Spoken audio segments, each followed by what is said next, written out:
इकाई 2 अनूठे इंसान। नमस्ते बाल दोस्तों, सुप्रभात। सुप्रभात टीचर। बहुत अच्छे बाल दोस्तों, चलो मैं आपको एक प्रसंग सुनाता हूं। आप सब ध्यान से सुनना। महात्मा गांधी जब पाठशाला में पढ़ते थे, उस वक्त की बात है। उनकी पाठशाला का निरीक्षण करने इंस्पेक्टर आए हुए थे। कक्षा में आकर उन्होंने बच्चों से कुछ प्रश्न पूछे। बच्चे ठीक से जवाब नहीं दे पाए। तब इंस्पेक्टर के पीछे खड़े हेडमास्टर ने संकेतों से बच्चों को जवाब बताने की चेष्टा की, किंतु मोहन ने समझकर भी जवाब नहीं दिया। इंस्पेक्टर के जाने के बाद हेडमास्टर साहब ने सबको डंडी से मार लगाई। मार खाने के बाद भी मोहन बोला, मैंने मां से सच बोलने का वादा किया है, फिर मैं गलत काम कैसे करता। देखा बाल दोस्तों, महात्मा गांधी बचपन से ही सत्य एवं प्रामाणिकता की राह पर चलने की और झूठ नहीं बोलने की प्रतिज्ञा लेते हैं। इस तरह हमें भी अच्छे रास्ते पर चलने की प्रतिज्ञा लेनी चाहिए। तो चलो बाल दोस्तों, आज मैं आपको ऐसे सत्य और प्रामाणिकता की राह पर चलने की प्रेरणा देने वाले और देशभक्ति की करुणा जगाने वाले 2 सुंदर प्रसंग सुनाता हूं। आप सब ध्यान से सुनना। ऐसा था नेपोलियन। नेपोलियन जब छोटा लड़का था, तभी से वह सत्यवादी था।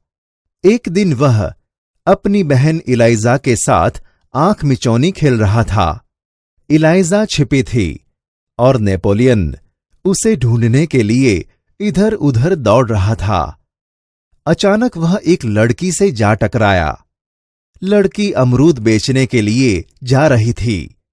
नेपोलियन के टकराने से उसकी टोकरी नीचे गिर पड़ी। कीचड़ होने के कारण उसके सारे अमरूद खराब हो गए। वह रोती हुई कहने लगी, अब मां को मैं क्या जवाब दूंगी। इलाइजा कहने लगी, चलो भैया, हम यहां से भाग चलें। नहीं बहन, हमारे कारण ही तो इसकी हानि हुई है। यह कहकर नेपोलियन ने जेब में रखे 3 छोटे सिक्के उस लड़की को देकर कहा, बहन, मेरे पास ये 3 ही सिक्के हैं, तुम इन्हें ले लो। इन 3 सिक्कों से क्या होगा? मेरी मां मुझे बहुत मारेगी। लड़की ने कहा, अच्छा, तो तुम हमारे साथ घर चलो, हम तुम्हें अपनी मां से और पैसे दिलवा देंगे। इस पर इलाइजा ने नेपोलियन से कहा, भैया, इसे ले चलोगे तो मां नाराज होगी। नेपोलियन नहीं माना। वह उस लड़की को अपने साथ घर ले गया।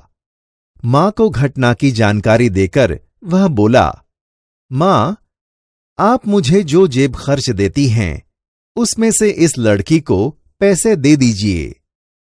ठीक है, मैं तुम्हारी सच्चाई से खुश हूं, मगर याद रखना, अब तुम्हें 1 महीने तक जेब खर्च के लिए कुछ भी नहीं मिलेगा। मां ने कहा, ठीक है मां। नेपोलियन ने हंसते हुए कहा।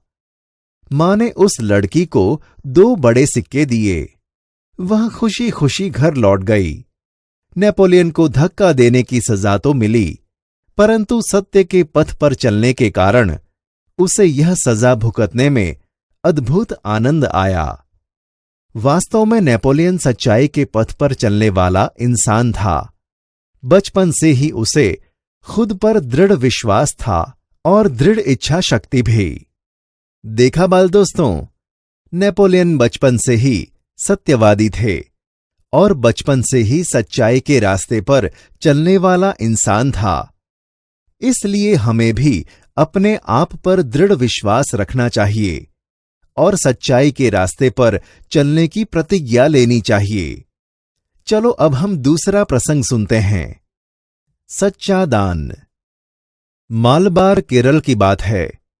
वहां बड़गरा नाम के एक गांव में सभा का आयोजन किया गया।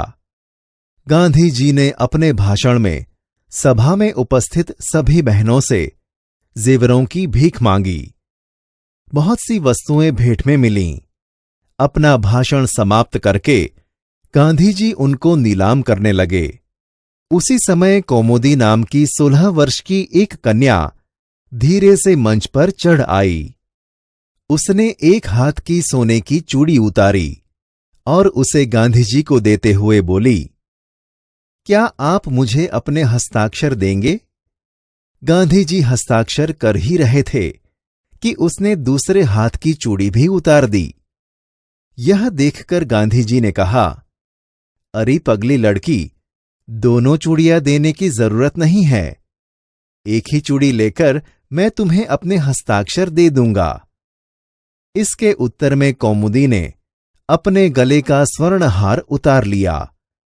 गांधी जी ने पूछा, तुमने अपने माता पिता से आज्ञा ले ली है ना?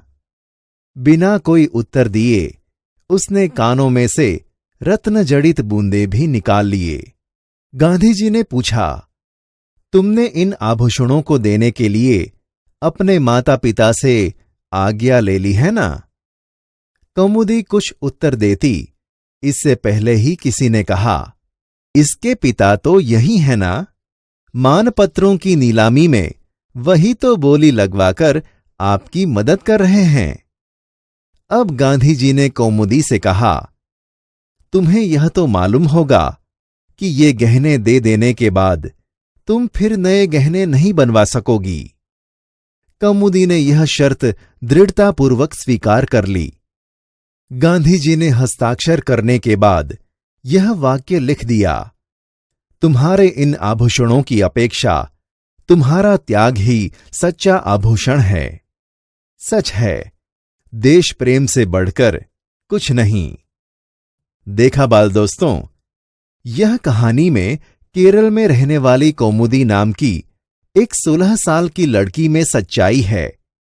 वो त्याग और समर्पण की भावना रखती है, इसलिए वो अपने पहने हुए सारे गहने निकालकर दान में दे देती है, क्योंकि वो समझती है कि देश प्रेम से बढ़कर कुछ नहीं।